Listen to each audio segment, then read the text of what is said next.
नमस्कार मंडळी, कसे आहात? हर हर महादेव। तर आज ज्योतिर्लिंग दर्शनाच्या सिरीजमधील भाग दुसरा यामध्ये मल्लिकार्जुन मंदिराची आपण माहिती घेणार आहोत। नमस्कार, मी प्रतीक्षा सुतार तुमचं सर्वांचं मनापासून स्वागत करते आपल्या प्रतिकोकण ब्लॉग या यूट्यूब चॅनलमध्ये। तर मल्लिकार्जुन मंदिर हे आपल्या हिंदू धर्मातील अत्यंत पवित्र तीर्थक्षेत्र आहे आणि या मंदिरामध्ये सर्वजण ज्योतिर्लिंग दर्शनाला जातात।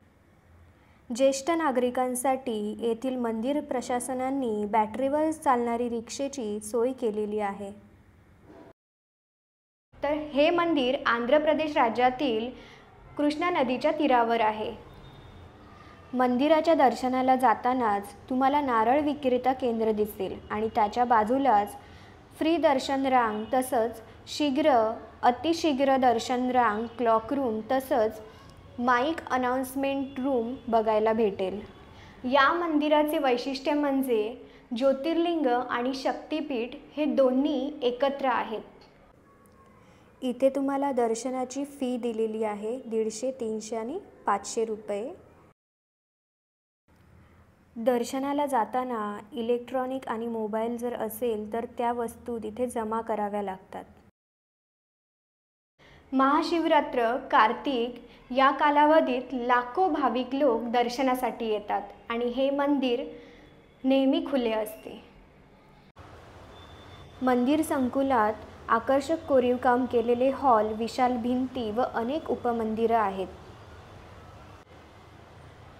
मंदिरातील शिवलिंग स्वयंभू आहे, स्वतः प्रकटलेले आहे असे भक्त मानतात आणि तेथे भक्तांना अद्भुत अनुभूती येते असे सांगितले जाते।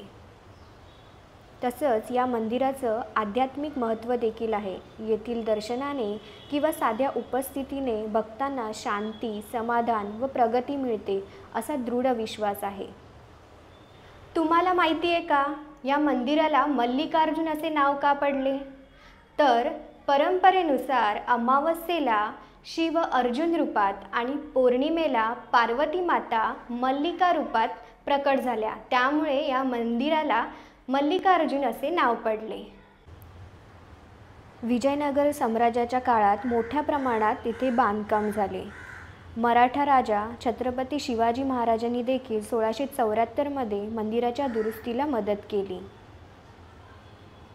पांडवांनी आपल्या वनवास काळात इथे 5 शिवलिंगांची स्थापना केली व राम व सीता देखील इथे आले होते असे सांगितले जाते। तर श्रावणाच्या या पवित्र महिन्यामध्ये तुम्ही देखील मल्लिकार्जुन मंदिराला नक्की भेट द्या।